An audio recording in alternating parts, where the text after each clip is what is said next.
NC3, the way NC3 works is that NC3, basically all the certifications are sponsored by a company.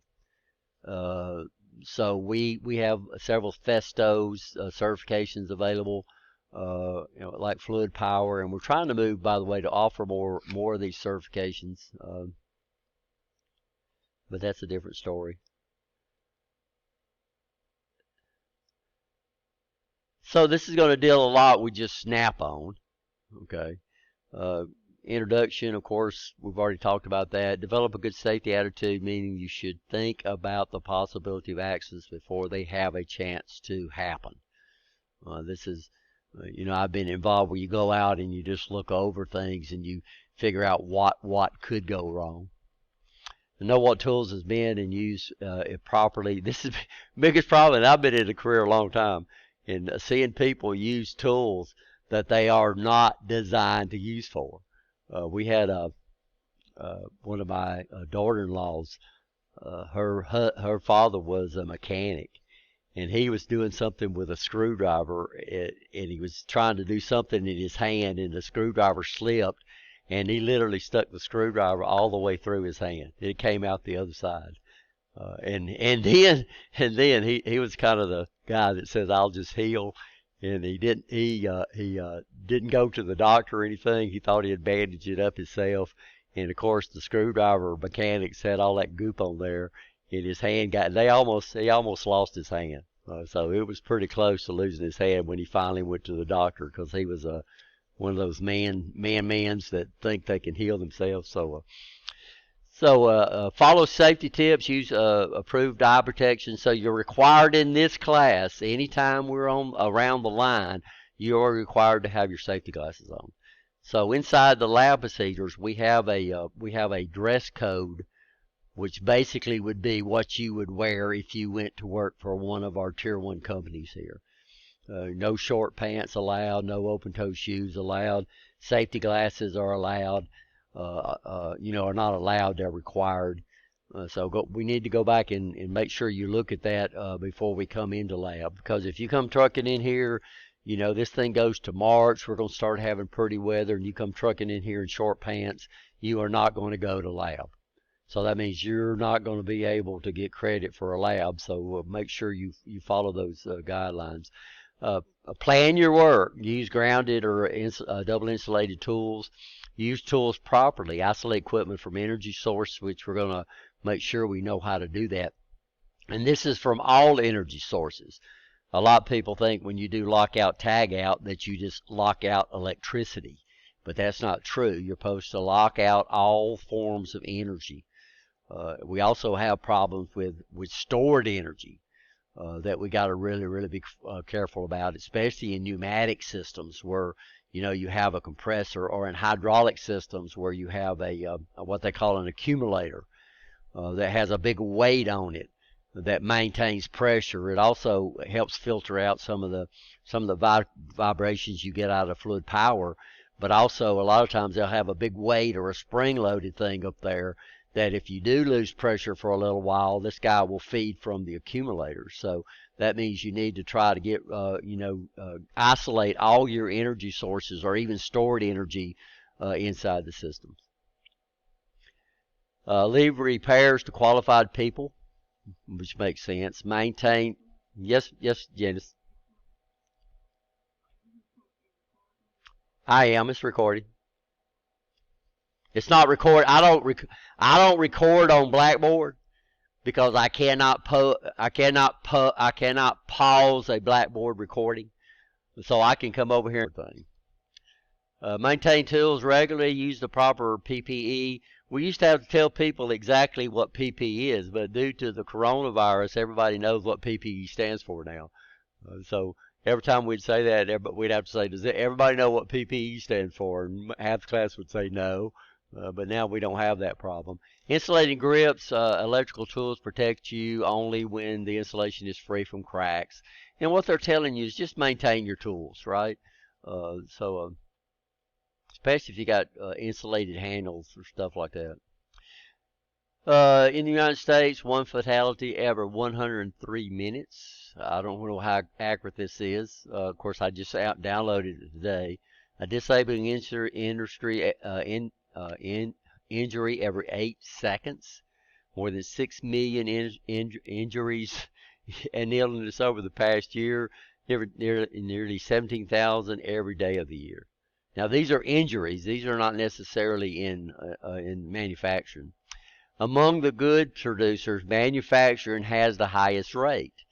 7.5 million industries and illnesses, lost work days, medical treatment, loss of consciousness, restriction of work or motion could be the results.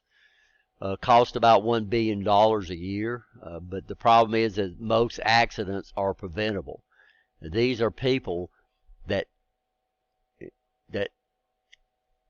that do things just to save a little time, even though they're probably being, and it always amazes me, you're getting paid per hour, but you want to do things in a short amount of time. I guess so you can get back to the shop and, and sit around with your feet up. But, it's just like people that run red lights, to save what?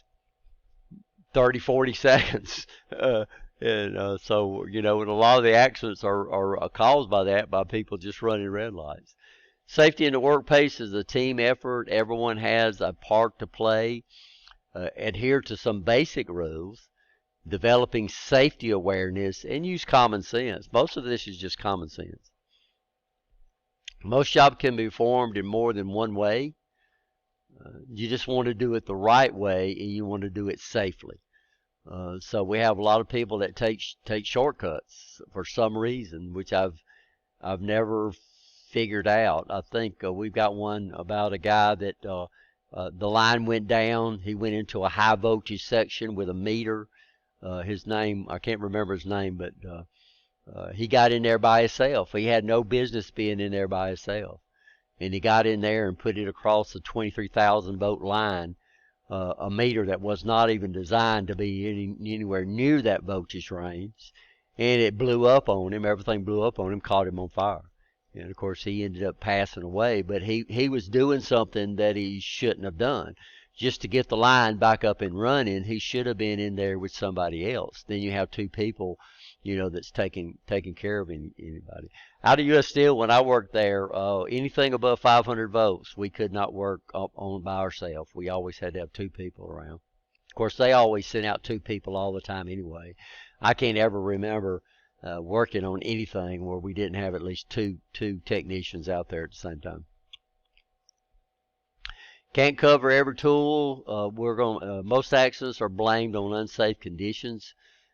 Things beyond their control. Most accidents all actually recur from unsafe behavior. So just about most accidents are caused by the individual. Of course, we do have accidents that are unforeseeable, and they are caused by equipment failure or something like that. But a lot of the accidents, every accident that I remember out at U.S. Steel when I was out there was the person's fault. There's only one that I remember, and that was they had what they call a bug pond. They called it a bug pond, but it was that had all this bacteria in it, and then they would dump the goop that came off when they made Coke, when they cooled the Coke down. And then we had one guy was walking across a bridge, and the bridge collapsed on him. And these things, it had straight up sides. It was in a cylinder type things, and he couldn't get out, and he drowned. And that was the only accident that I remember that was not caused by the person. It was caused by somebody not making sure that bridge wasn't corroded. But I could call them out left and right, where the accident. We had a guy was working on a scaffolding. It was about, I forgot how high it was, and his job was, they had put a metal down, and his job was to cut a hole in the metal, and he was like 30, 40 feet up. He got his torch out, cut the hole, hung his torch up, stood up, and fell through the hole. He just cut in the. It's not funny, but. A guy working on a tractor, He had it up on he was actually using the front loader to push it down, and had it up on all these wood blocks and everything. It was under that thing when it fell off the blocks, which he shouldn't have done it that way. So I could go on and on about people getting run over by trains. A guy got knocked off a train and run over by a train while I was out there, and his son actually was in electronics, and that was something. Most obvious way to help prevent accidents is to think safely, to develop safe work attitudes, develop safe work behavior. 4 general principles always apply. Know the hazards of your workplace. Learn meaning of warning and caution signs. So these they are required by OSHA, and not a lot of people just ignore those. Hazard alerts are usually posted. Know where to get help if an accident occurs. So we had things out at U.S. Steel we called SJPs.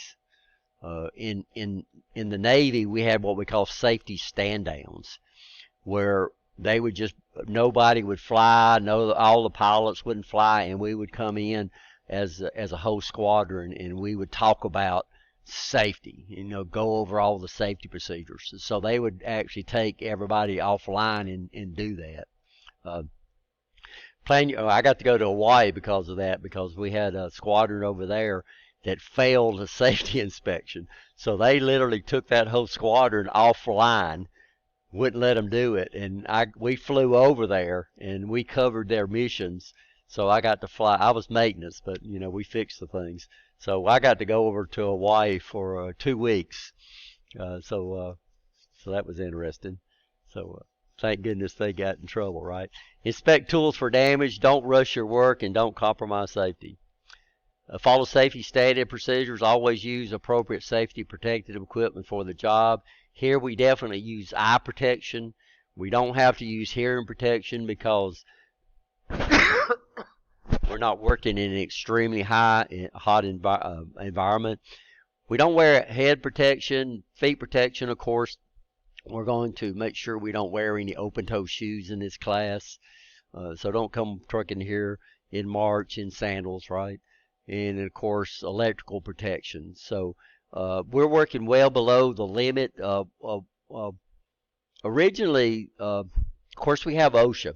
And then we have what we call the National Electrical Code, which is actually developed by the National Fire Protection Association, or NAFTA. And the actual electrical code standard is NEC is NAFTA 70. A lot of people think that NEC is in there to protect you, but no, those codes are not in there to protect you. It's in there on how to safely install electrical equipment. That's what it does. Now, a lot of times that deals with your safety, but that's not the intent of the National Electrical Code, or NEC. So they realized that they finally realized that this was going on, so they came out with the NAFTA 70E standard. And now that standard is protection for you against electrical shock, not electrocution, but you can't get electrocuted if you're not shocked, right? And then something called arc flash and arc blast. And we have some videos that we'll look at to understand that. But that's the 70E. A lot of people get into these high energy sources, create short circuits, things blow up. This big fireball comes flying out at you that's hotter than the sun, and that kills a lot of people. Not getting electrocuted, just getting wiped out by that thing. So that's 70E. Know what's required for each task you do. Ask supervisors if you're in doubt about a practice. Of course, I've seen supervisors get people killed. So we'll look at a video on the other one that basically shows that. Check material safety data sheets. Always use the right tool for the right job. Read manufacturer's instructions. Use tools only for intended use, and maintain tools. Of course, you can see Snap-on basically makes sure that we understand tool safety too. Do it right, do it safely. Electrical and electronic safety. Workplace sources of electricity. We have mechanical systems, computers, corded electrical tools, machinery and equipment, and generators. The predominant power source in industry is electricity. For one thing, it's readily available. So we have the power grid around the United States, so it's very predominant in any manufacturing company that you're going to go into. Fifth leading cause of occupation energy is electrocution. Manufacturer workers are very susceptible. Construction workers are very susceptible. 40% of electrocution deaths involve employees in jobs in less than 1 year. And these are the guys that don't know the danger. So you're in a trade so electrocution, you say, well, I don't want to get into this because of electricity, and I'm scared of electricity. But you have to realize that more people, a lot more people die in vehicles every year than than electrocutions. So basically, it's safer to work on electricity than it is to get in your car every day and drive to wherever you're going. Important to understand basic electricity will help you prevent injury to yourself and others. As little as 100 milliamps can kill you. Electrical flows across the heat will kill you. I don't know, electric flow across. I don't know what that last term. Electrical flow across the heat can kill. I don't know what that means, guys. So know what electricity is, its hazards, how to work. It properly are a few of the key elements in any electrical safety program. It should be its. You understand electricity is the basic for following works, and most of you have already had DC. DC is required for the course. We have AC out there, which is alternating current. Alternating current is a little more dangerous than DC. DC is dangerous in that if you get into a high enough DC voltage, our muscles work by electrical current. Now, it's very, very small. So one of the problems we have especially with DC, is that you can get through there and that current can flow through your arms, and now your brain cannot override that. So we get into some of these electrical circuits and we grab onto it and we can't let go. We want to let go, but we can't because the current is overriding what our brain tells us. Another problem we have in AC is that your heartbeat, the muscles around your heart, are controlled by electrical pulses. So your heart is in rhythm, The problem we have is when we get into AC and it flows through our heart, it makes our heart instead of trying to beat at 60 or 70 pulses. I don't know what yours is. Mine's around 63, 64 beats per minute. So I can keep time with mine almost. Your heart cannot beat at 60 times per second. So a lot of times what will happen is AC will cause your heart to go into what we call fibrillation. Fibrillation means your valves and the pump of your heart get out of sync with each other. So when your heart's trying to generate pressure, the valves are open. So what happens is your heart can't generate any pressure, which means you get no blood flow, and that's not good. And that's why they'll get that defibrillator and they'll shock you to try to get your valves and your heart back into beat with each other. So AC, like I said, AC can grab you. DC really can. But AC, we have a problem with, even lower voltages could actually override the impulses from your brain causing your... Now, I don't want to scare y'all, right? Because like I said, it's a lot safer to work with electricity just following these safety rules than it is to get in your car. One of the analogies I use, if you always break the rules, you're going to get hurt sooner or later. It's just like if you never stop at red lights. If you never stop at a red light, you're going to have an accident. But if you stop at a red light all the time, there's no guarantee you won't have an accident. So we're not saying, even if you follow safety rules, there's really no guarantee that you won't get shocked or electrocuted, but it'll be highly, highly unlikely that it's going to happen. And like I say, you're safer in this trade than you are driving your car. A lot safer. A lot safer. And if you don't take shortcuts, and if you do follow the rules, safety rules, then it's highly unlikely that you will have get shocked or get electrocuted. Discuss safe practices for working with electricity. Discuss safe practices for working around electricity. Always read the operator's manual for equipment for electric tools. Sometimes you don't need that because sometimes it's obvious. Understand potential dangers. Essential to your personal safety. Essential to others' personal safety.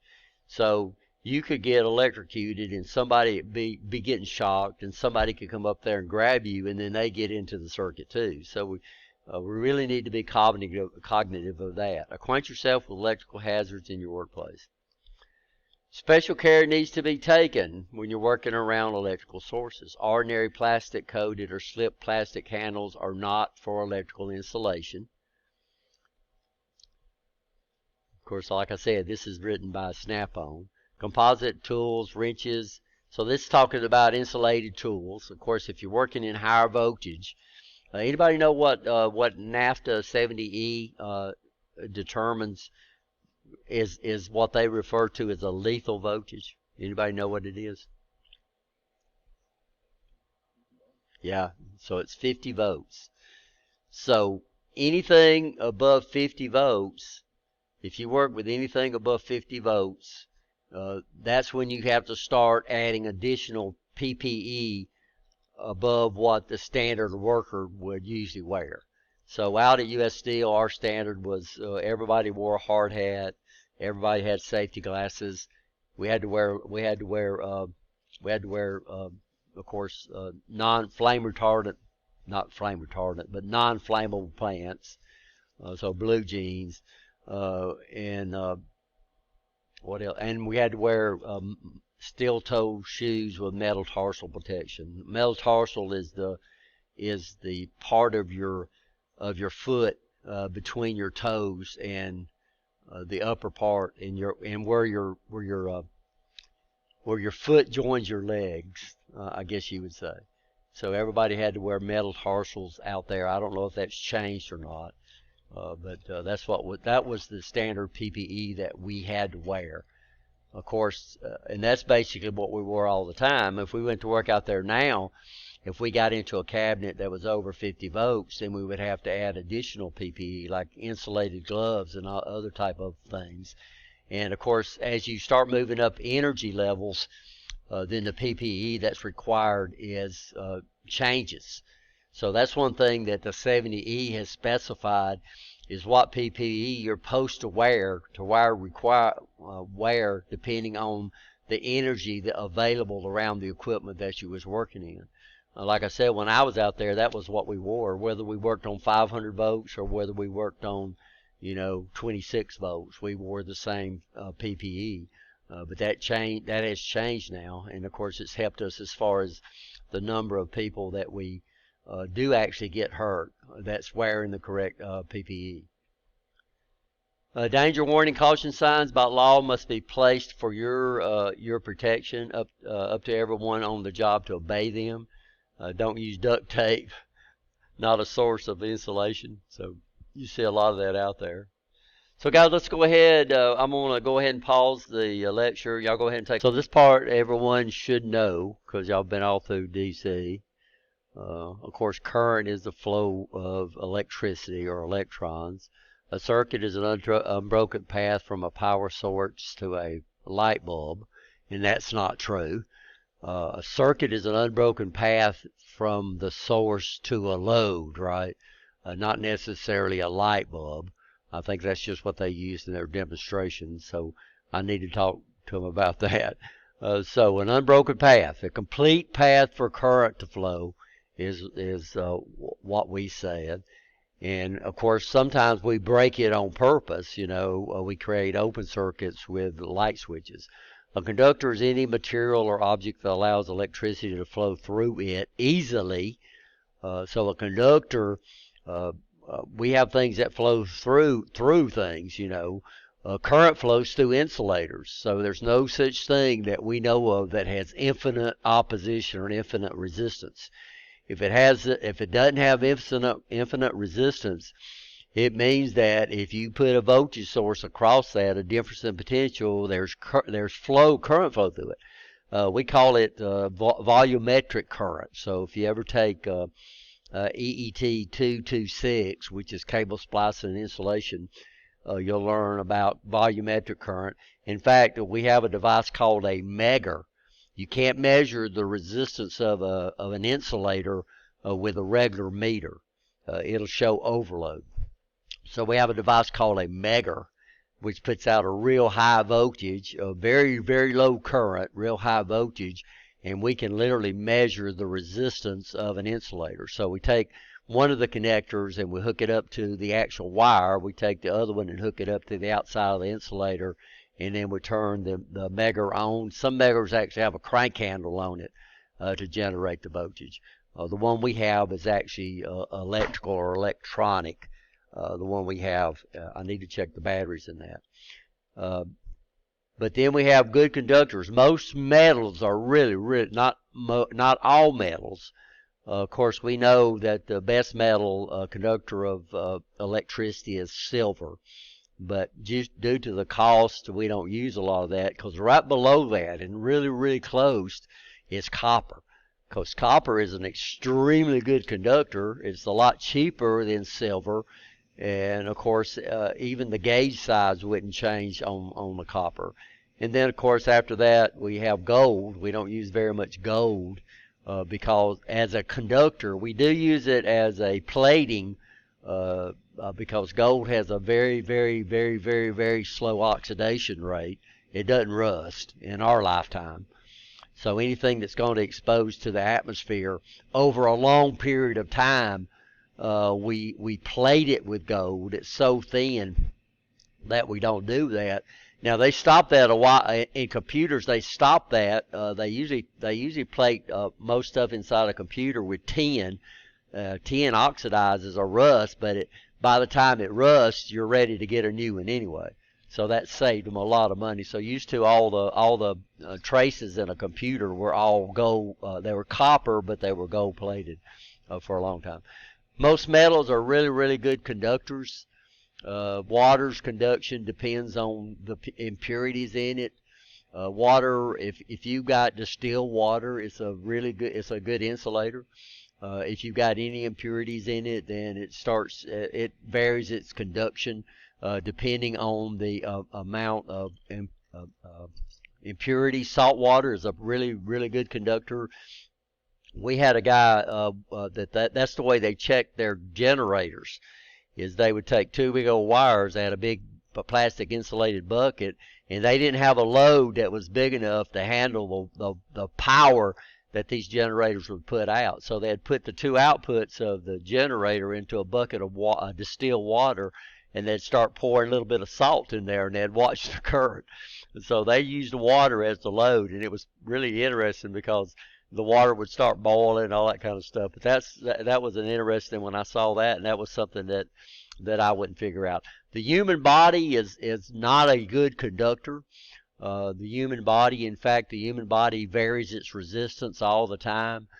So there's no guarantee what resistance you have when you get across a current. So we're not saying 50 volts is the lethal level, but if you got into an AC circuit and you had cuts on your fingers or something like that, and your resistance are real low, or if you got between your ears, the resistance between the human ears is very low because the skin there is so thin. Usually your hands have pretty good resistance, and you can measure the resistance with an ohm meter, guys, and you'll see it varies. So one day it varies on how much you sweat. So if you're in a real hot environment and you got salt water, so humans are good. I wouldn't call them good conductors, but they are conductors. And we do have some metals that are not good conductors, and we use these for their resistance. like tungsten. Most electric heaters use tungsten. Tungsten has a pretty good deal of resistance, so when we put current through it, that resistance, of course, resistors do one thing: they control current and they produce heat. So our electric heaters use metal coils, usually made out of tungsten, which has a high melting temperature and a pretty good deal of resistance. So don't take for granted that every metal has low resistance. Of course, we talked about those. And then there's some gases have very low resistance too. So, there's a lot of things out there that has low resistance. I'd imagine maybe distilled alcohol would probably have a lower resistance than water. So there's no guarantee. So that 50 volts is just a level that they came up with, where it's highly unlikely that you will get electrocuted if you get in below 50 volts. But it's no 100% guarantee. If you got into AC and it was through your heart, that your heart might go into fibrillation, and then you would have problems. So the best thing to do, guys, is just not handle it, without insulators or insulated gloves on. Insulated gloves are that we would use for our voltage levels would be, pretty small.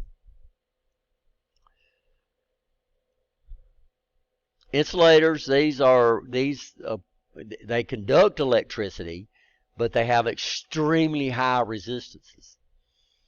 And different, and then of course, NEC not only rates them they also rate them for environment. So you got to be real careful when you go out and buy conductors, what environment is the insulator designed to run in. And a lot of times they'll put an additional layer out there we call a jacket. So if you ever work with house wiring, like a 14 gauge, it's got another layer on it besides for the white or black insulator too. Volts, this is our pressure or force, so we don't have current flow unless we have volts. And of course amperes or amps, this is what's actually flowing. We understand that now. So when we say electricity flows, it's actually these amps that are floating, which is electrons. So current flow through your body. Our body has resistance. We force current through that. We create heat. So a lot of times, if you get into high voltage, it'll burn. And for some reason, it wants to flow down like through your bone marrow. And so you might get shocked and not realize that you're hurt, until your arms and everything start swelling up. A measure of the intensity of current when it gets to its destination. Well, anywhere in the circuit, if you got a series loop, then a current, we should be able to measure that. But they're saying when it gets to the load, and the load doesn't have to be a light bulb. A ground. Now this is one of the most misused terms in electricity, and you'll hear it misused all the time. So technically a ground is our 0 volt reference, but it's also reference to earth ground, a true ground. Anything that's not reference to earth ground we refer to it as a common. We do it. So we need to know the difference between a common and a ground, but just because everybody calls it ground, it's no big deal as long as you understand the difference. So our power is generated reference to earth ground. So Alabama Power or TVA is constantly trying to find earth ground. So what we do is that if we have any metal cases or anything, if we reference it to earth ground, if the power comes in touch with that, then it's going to pop your breaker, and nothing is going to be, no frames or everything should be able to get electrically hot if we run them to earth ground. So earth ground eliminates a lot of electromagnetic interference, but it also makes devices safer for us to handle, because there should be no way that metal should have a voltage potential on it. We had a guy one time that said, he came in and said every time it rained, if he touched his air conditioner outside, it would shock him. Well, what do you think has happened? they've lost the earth ground. So somehow the ground has came off the chassis of his air conditioner out there, because if it was, then he would, even though he was standing on wet ground, then the chassis would be at the same potential as him. A short circuit or a short is a stray electrical path provided by defective wires. There's a lot of things that cause shorts. We could have a defective load. I've seen, especially in electronics, the problem with electronics is devices can go bad different ways, and one way is for them to short. So I've seen integrated circuits short inside the integrated circuit. So what we're doing is, when we have a short or a short circuit, is we've lost control of the circuit of the current flow. A short circuit is technically when your source conductor and your return conductor somehow come in contact with each other. So what we do is we lose the resistance of the load. But we do have what we call shorts, which means we have a short within a circuit, but it's not a short circuit. So you really need to understand that. Short circuits can cause problems. Every wire, every conductor has a resistance. We know that if you put I square R, if you put current through resistance, you create power in the form of heat. So short circuits will cause wires to burn up. It'll cause insulation to burn off, which causes a bigger problem, because that creates more paths for the short to go. So this is why normally we have some type of overcurrent protection device, like a fuse or a circuit breaker, in series with the circuit, whether it's parallel or series parallel or whatever way you can hook it up. We have some type of overcurrent protection device between between the source and the circuit, whatever type of circuit it is. So at your house you have what we call circuit breakers. The big advantage of circuit breakers, of course, is that they can be reset. In industry, you're still going to run into a lot of fuses. The biggest advantage of a fuse is they cost a heck of a lot less than a circuit breaker for the same value. So in industry, you're still going to run into a lot of fuses. Yeah, I heard myself, by the way. Run into a lot of fuses out there. Ground plugs, we know that. Ground plugs, the third prong, or the round plug on a cord, this is the ground. And technically, in house wiring, there should be no current flow through the ground. It's in there for safety. So on your house, you have what electricians call a neutral. NEC don't call it a neutral. They call it the grounded current carrying conductor. Then we have what electricians call a hot, which is the ungrounded current carrying conductor.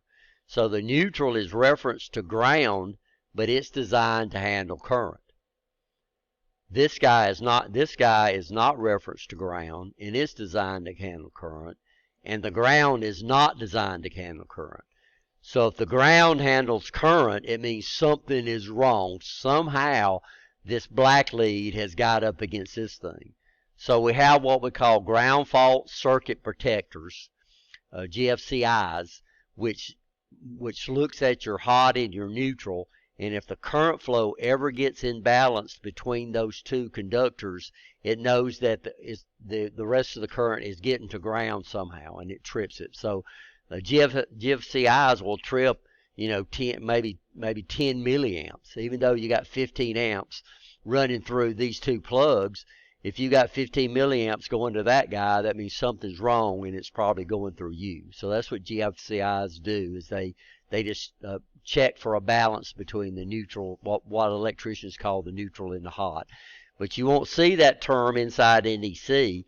The neutral, NEC calls it the grounded current carrying conductor, and what electricians call the hot, they call that the ungrounded current carrying conductor.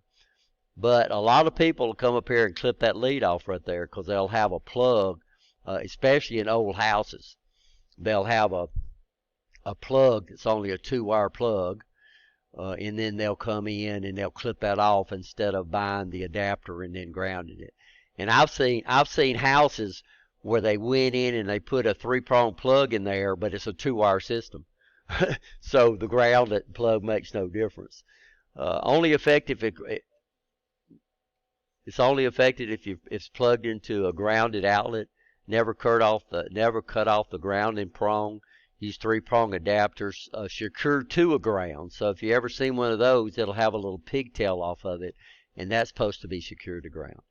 Because an outlet will accept 3 prongs, it doesn't necessarily mean the receptacle is properly grounded, which is what I said. I've actually been in a house where they came in and replaced the receptacle with a 3-wire receptacle, but the center was not grounded.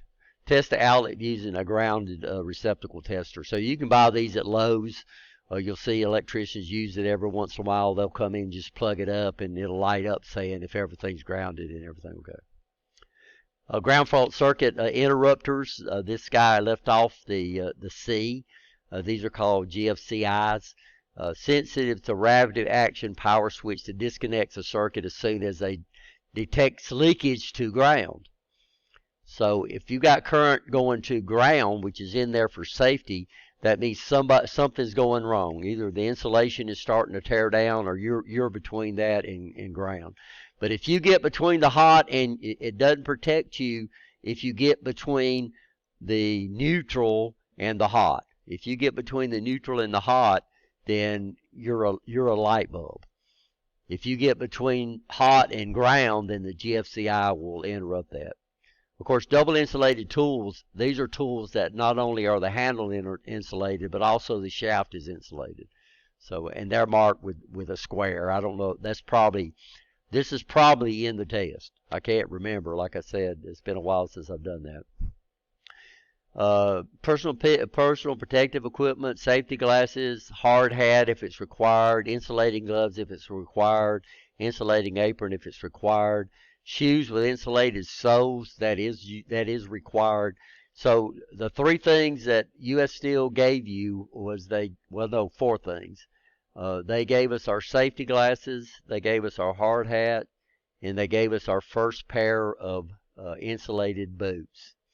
They didn't give us any insulated gloves when I was out there, but I don't know what they do now. And the boots, of course, had the metal tarsals, and they also had the insulated soles on there, which would be rubber soles, by the way. Remove all conductive material from the body. We had a guy out at U.S. Steel went to work on a forklift, the electronic controls on a forklift with a battery-powered forklift, and he had his watch on, and his watch had a metal band on it. And Roy, he got across. He was using a wrench, and he got his watch across one of the posts on the battery, and it literally welded that whole thing together. So when Roy got back to the shop, we had to cut his watch off of him. Of course, it destroyed the watch, and it left a burn all the way around his wrist. We had a picture of in the Navy where they had a ring, somebody's wedding ring was welded to a crescent wrench. So that was pretty interesting. If you have long hair, you need to tie it back out of harm's way, especially if you work around rotating equipment. We had an instructor here, Mr. Tate. He taught motor controls, motors. He's been gone a long time, and Mr. Tate liked to wear ties. And he was down there and had a motor spinning. It was about, I think, like a 1-horsepower motor. And Mr. Tate leaned over, and his tie got wrapped around the shaft. Luckily, Mr. Tate had both of his arms braced, and that his elbows was locked, and it literally tore the tie right on the seam in the back of the tie. It actually tore it off. But if he didn't have that, it would have sucked him right in that motor. So hair's the same way. You know, I wear my hair short, but I don't know if y'all have seen our new machine shop instructor. He has fairly long hair, but he ties it back and everything when he's in the shop over there. Nice guy too. Important to choose the right tool for the right job. That should make sense. Identify special markings, and like I said, a double insulated tool would have that square on there. And electrical tape is no guarantee of safety. Even though I've done that myself, guys, where I've taken and wrapped electrical tape around a screwdriver before I read this, and but it's no guarantee. To if I was going to be working, I'm thinking about another story, but I'm not going to tell you about that. It wasn't me; it was another guy I know. But he, if you do wrap it with electric tape, make sure you check it, and redo it. So take it off and then redo it every time, and you should be okay. Look for cracks, broken parts, any damage. Cords. I've seen extension cords that's got into some type of corrosion, and the insulation just cracks off. We got one of our robots that's not one of our industrial robots, but one of our little Robo Sapiens that the insulation just cracked out of the wires and there. So it's something you ought to see. And so if these tools are supplied by your company, you need to make sure you report those to your supervisor, or if you see any extension cords that are cracked or anything like that. I've seen out at U.S. Steel, I've seen where they had a unit that kept blowing fuses, and they literally put welding rods across. They took the fuses out and put welding rods across there, so they could get through the shift, so they could make that production that they was trying to do. And that's a true story too. Don't use tape to patch frayed or worn cords. Instead, replace cords. Give tools a test run. Look for sparking and see that the tool is working. We do have something called heat shrink. I don't know if y'all have ever ran into that or not.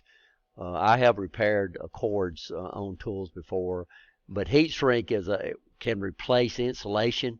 And what you do is you put it well over the insulation, then you heat it up. I usually use not a hair dryer; they don't get hot enough, but like a paint stripper, and shrink that down to actually do that. Try not to use. The problem with using electrical tape to make repairs is over time, especially if it's exposed to like oily environments or stuff like that, is the tape will give up. I don't know if y'all have ever seen that or not. But the electrical tape will actually lose its adhesiveness and come loose. So be careful with that. Take warning and cautions in flammable areas. Sparks can pose hazardous flammable environments. If possible, use non-sparking tools or equipment. If in an area that has leaks of flammable gas, vapor, do not use any electrical equipment at all. Do not turn switches on or off. So light switches spark both ways, by the way. We do have what we call, most switches are what we call snap switches, and they try to break and make really, really fast to help extinguish the arc, but that arc is still there. So these switches not only arc when you turn them on, they also arc when they turn them off. So what they're saying, if you got an electrical switch there, don't turn it off. Because that should cause the problem also. Electrical fires. Know where the nearest fire extinguisher is stored. I don't know. So one of the first things you should do when you come into this lab is identify where our fire extinguisher is at. In fact, in motor controls, that's one of the questions in one of the safety labs you do is not only what fire extinguisher you'd have, but where is it at, but also what type it is. So to do electrical fires, we need a Type C insulator extinguisher. So we don't want to use a regular CO2 extinguisher to put out a electrical fire. Get out of the area and call for help. So where's the fire extinguisher at?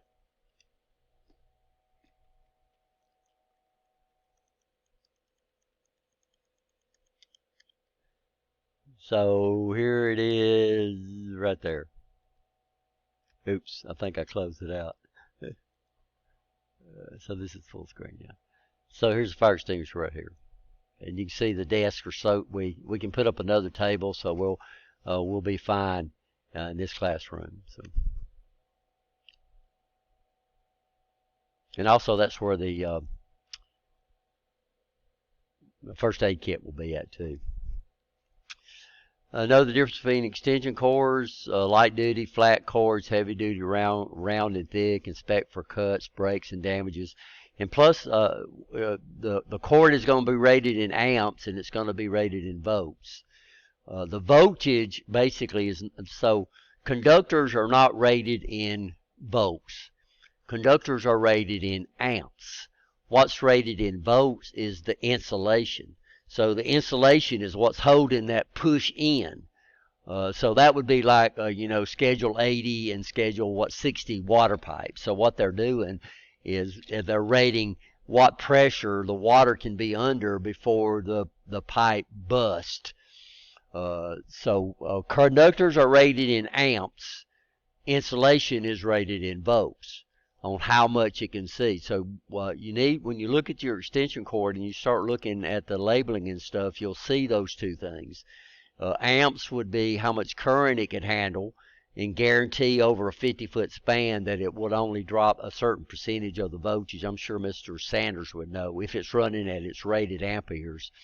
Voltage would be how much volts it can keep that push inside that insulator before it breaks out. So voltage is push, guys, and it's trying to push current anywhere it can. Overloading could cause heating and possible fires. If used outdoor, check to see if it's approved for outdoor use. So a lot of times and that's going to be your insulator. So your insulator is approved for environments. So that's something you need to look at. So even when you run wiring, if you're going to run it outside, then you need to get, you don't just run regular house wiring out there. Even if you run it through conduits, you need to make sure you get an insulator that's rated for outside. Avoid laying in water or wet grass. Be aware of devices applied to equipment for repair, danger warning, or caution signs. Specific procedures consisting of several steps. Lockout. A lockout is placed on a disconnect, circuit breaker, valve handle, or other energy isolating device to assure that it cannot be moved or allow the flow to get through. So we have two that will lock out. We'll lock out the pneumatic pressure and we'll lock out the electrical pressure. But you're supposed to, and we got a lockout kit here. Let me pause this and let me run. We'll show you a lot of different lockout devices. This is our lockout kit right here. And it's got several, but it's not all that you might run into in your plant that would give you the ability to lock out a lot of different devices. So they have different features depending on what you need to lock out.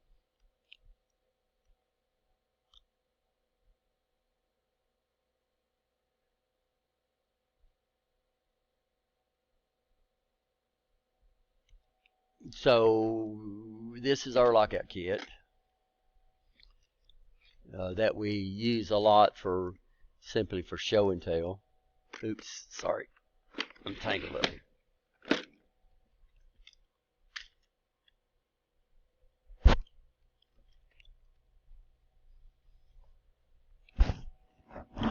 So we have all different type of locks for cord and plug.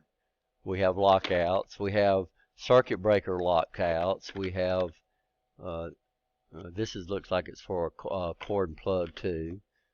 This would be for a switch lockout. We have this one lockout which would be for a valve thing, and they make these all different sizes. So you can actually put this around a rotary valve to lock it out. So this would be what we call a lockout kit. So and of course this is that's actually a lock. So keys used for lockout are, I've never seen one. I got one presentation that says it could be a combination lock. I have never, ever, ever seen lockout a combination lock. They've always been a key to lock. And we used to have two keys, and the supervisor would have the other key, and they would have it in a locked cabinet. So if you were not there and they could not, and they exhausted every means possible to get in touch with you, then they could go out and fill out all this paperwork telling why they did it, and they could go out and remove the lock. So they had to do a lot of work to remove somebody else's lock. So you're not supposed to remove anybody else's lock except the lock that belongs to you. And it's supposed to be a keyed lock and not a combination lock, because combinations can get out to anybody, right? You understand? And of course, these are tags, and we'll look at that. So we'll have these, and it's got a place to put information on there. So we'll look at this in a minute. So you can't have a lock without a tag. You can have a tag without a lock, and we'll talk about that in a minute. So it's lockout, tag out, but you still use a tag to convey certain information, especially if you don't have the ability to lock something out. Oh, I forgot to put this in there. So y'all can see that when you come in. So we'll watch a video here in a minute, and it'll show several ways that these guys are actually locking out these power sources. So these are sources, any sources of power. So a lot of people think it's just electrical, but it's not. It's any source of power that we have available to us. A lockout is placed on a disconnect, circuit breaker, valve handle, other energy isolating device to ensure that it cannot be moved from the off to the on position. Locks may be combination or key, and that's the only time I've ever seen the word combination. Every place I've ever worked, if anybody has ever worked at a place that allowed you to use a combination lock for a key, for a lockout, you need to let me know. Because the problem with combination locks is combinations can be given to anybody. Keys are not, right? OSHA considers using a lock safer than using a tag. So like I said, anytime we have a lock, we should have a tag on there. The tag, of course, is going to make sure that we know who put the lock on there. Sometimes we put when, but also we definitely put how I can get in contact with you if the lock ends up stays on there. So lockout has to be performed by yeah.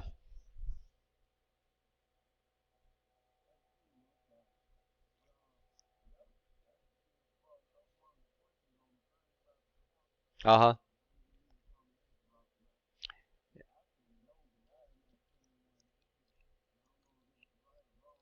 Yeah, that's the problem. I know the NC3 tests are not the same. So what they do is they have a test bank, and then when you take a test, it populates so many questions out of each area. We found that out when I was taking the PLC test, because there was a question on there that had no answer, and we had the instructor actually came in and brought that question up, and there was no correct answer marked. So there was no way in the world I could make 100 on it. Well, they're getting that guy next by me made 100 after he took it the third time, because that question didn't pop up on his. So I don't remember that question being on my test. So I don't know. Like I said, it might be on there. So if it's on there according to their tag, then you should answer true. Even though, like I've said, I have never, and like I said, if anybody's worked at a job where you were able to use a combination lock to lock out a piece of power equipment, I want you to let me know. So it's just like phone numbers. You tell your phone number to somebody, and all of a sudden you'll get phone calls from people you don't know because they share it. I don't do that. So, but I've had people, they think it's okay if I give them my phone number if they give it out. So, but yeah, so that kind of bothered me when I saw that. I didn't remember it was in this presentation. So yeah, Michael, if it's in there, then since it's in the PowerPoints, I don't know what to tell you. So I don't remember it in mine, but Tag out. Tag out. The qualified person attaches a written tag at the place where the equipment is energized, such as the on-off switch. Normally what we do, and this is the way I've always seen it, is that if you lock out, tag out, you attach the tag to the lock, usually the actual actuator of the lock itself. It'll usually have a string on it. A lot of people replace that with zip ties to do that. Well, normally we use rubber bands because we use ours over and over again. But normally they actually put it on the lock itself. But we do see tag out. So tag out, we use tags, of course, to convey information. You know, and we try not to use it on something that's critical, that somebody could come in and ignore the tag. OSHA standard allows the tag to be used in place of a lock only if the tag provides the equivalent protection of the lock. And I never seen that. But I have seen situations where they cannot lock out. A real good example is in most, circuit breaker boxes in a house. And I've seen people go in and put tags on the circuit breaker because there's no way in the world that you can lock out, except using one of these, lock out a breaker. And I've seen that done a lot where they do that. Usually if you got an outside HVAC system, there is a disconnect out there, and it has the ability to be put a lock on it. I know it is at my house. It's supposed to, because they can disconnect that and work on your. Go ahead.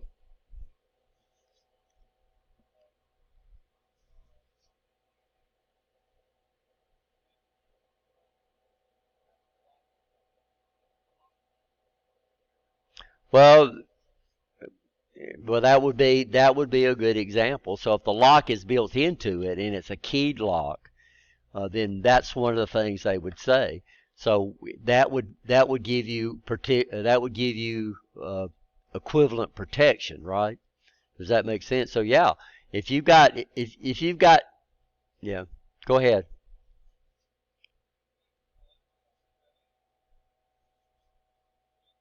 Yeah.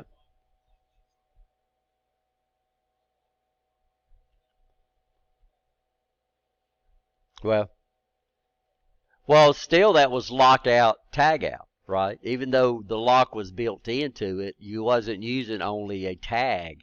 So technically it's still lock out, tag out. I've seen most control circuits now are divided into two sections. We have a control section, which is usually below 50 volts, and then they'll have a cabinet beside that, which is the power section. Like they have these down in Brosa, and it actually takes two people to unlock the power section. And so those have lockouts built on them. So what you would do is you would come in and make sure that you put a tag on there, because there would be several people that might not know that. Well, see, that's got a lock built into it. So I can understand that, and that's a good point to bring up, James. Thank you. But that's still not a tag only, right? You understand? That's still lock out, tag out. The biggest problem with that is that if more than one person has a key. So the way this works out at U.S. Steel, and what I understand at U.S. Steel now, they only have one key. If you lose that key, they give you a new lock, and the only way they can remove the lock now is to cut it off if you don't have the key. And they have to go through all the OSHA standards where they have to document that they tried every method, and how they tried to get in contact with you to move your lock. And then if they try every method and they know that it's safe, then the only way they can get those keys off now is to cut them off. So out of U.S. Steel, from what I understand, is there's only one key for each lock. And if you lose that key, then they have to issue you a new lock. When we were out there, we had two keys per lock, and the supervisor, they had a cabinet that was locked. It was a locked cabinet, and every supervisor had a key to that cabinet. So if you were not there and they had to get out there and work on that thing, and your lock was out there, then of course the way it works is that everybody that works on the system has a lock, so we don't depend on anybody's locks. And I don't know if I have one in here or not. I'll look and see. I know we have them in our cabinet. Is we have these extenders. So normally what you do, if you know that there might be multiple people working on the system, then what you do is you use one of these. I'm going to have to get out of this.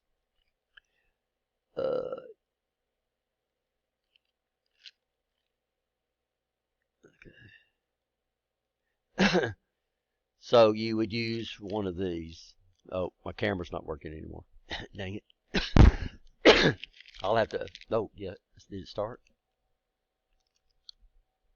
Yeah, you use one of these. Sometimes it's not updating. And this has 6 holes. And what you would do is you could put 5 locks in it. And then you would use another extender. So you never, that way, so you could have all kind of people working on this. So this goes through the lockout up here, and my camera's real slow, guys. And then, of course, all the locks have to be removed before you can open this up. And what you would do is, so right now in this class, we might have more locks than more people locking out than we've got. So we'll have, I think, 12 people in this class if that other person gets into it.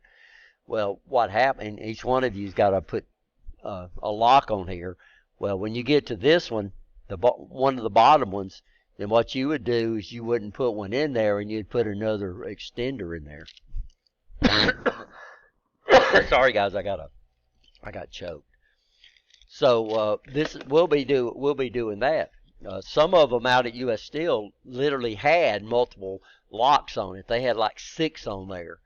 And then you would never use the last one. You would use one of these extenders. So we carried this around with us too, so we could have multiple people. So everybody working, you don't depend on somebody else's lock. Everybody that's working on the system should have a lock. And that lock should have a tag that says, okay, this belongs to me, and this is how you can get in contact with me. Of course, we don't have to put all that information on our locks. And you don't keep the key. You leave the keys here. So normally you wouldn't do that in real life, but this is an education. It's not a real life scenario. So does that make sense?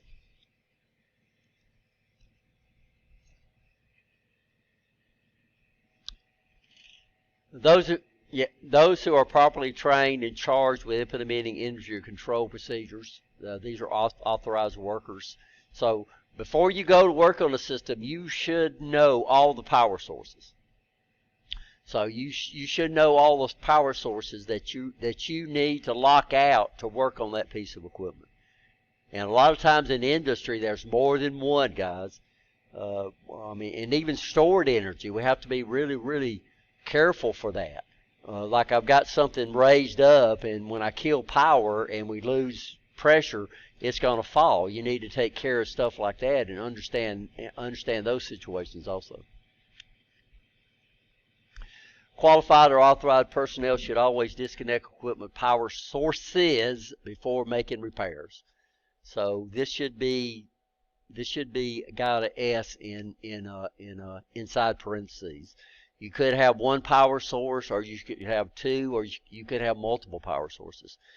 You could have pneumatics, you could have hydraulics, you could have electrical, you could have stored energy power sources, which are things that are lifted up, and when you remove power, they're going to fall. You got to take in that consideration on all that kind of stuff. We got a button, and I found this out real quick. On the big ABB robot, the big orange one on the end, there is a button on the back, and I was one of those. Let's see what this does. And I pressed that button, and what it did, it caused all the brakes on the, and I did this, all the brakes on that big old Kuka let go, and it fell. If I would have been under there, I would have broke my hand.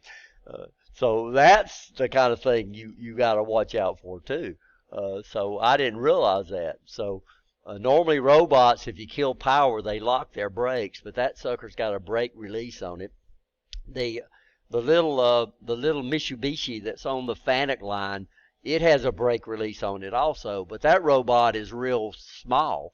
But if I hit that switch, that robot would fall, and it would fall down. It would fall down into our manufacturing line and probably cause problems. So I should have realized that, right? I should have known, and before I pushed that button, I should have known or tried to look up and see what that button was for.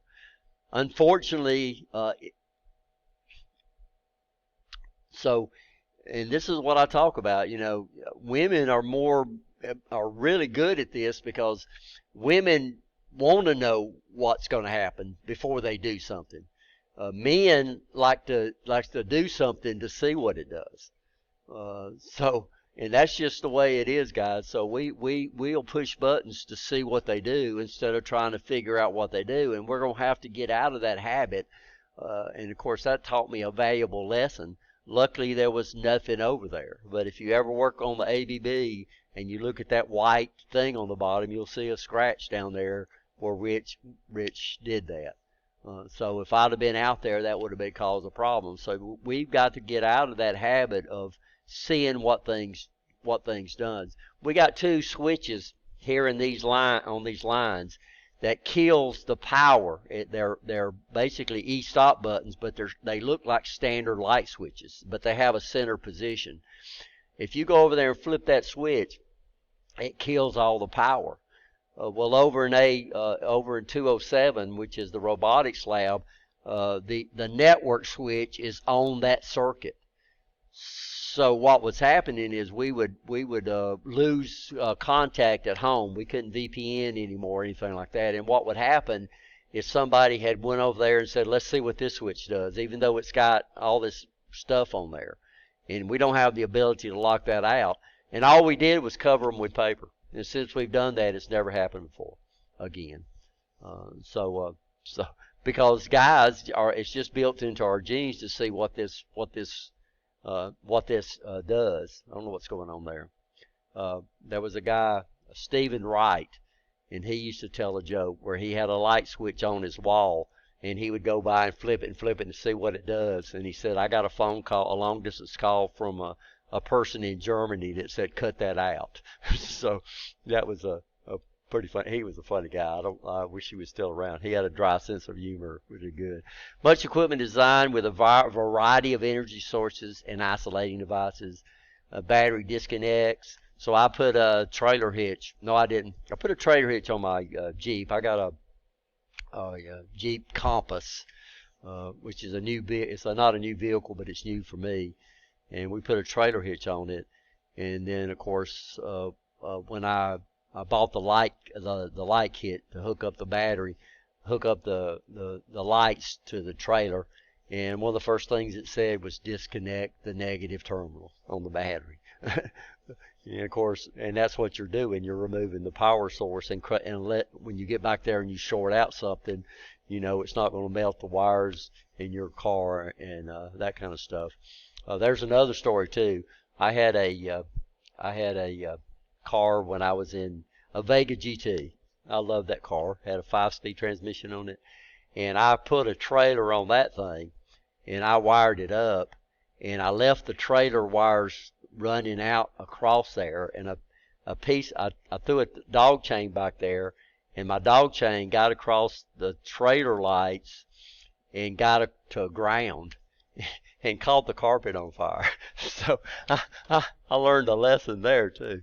I don't know if y'all are familiar with the Vega GT, but you could see all the way back. It was a hatchback, and my lights started dimming, and I noticed a flicker in my rearview mirror, and the back of my car was on fire. So I jumped off and started running away from it. And I said, well, this is the only car you got, Rich. And I opened it up and threw all the stuff out and burned my hands up, but I still had my GT. And I had to replace some wiring too, but that's a true story too. So that was a problem that I created. But the dog chain had enough resistance in it so it didn't blow the fuse, but it caught my carpet on fire. Important.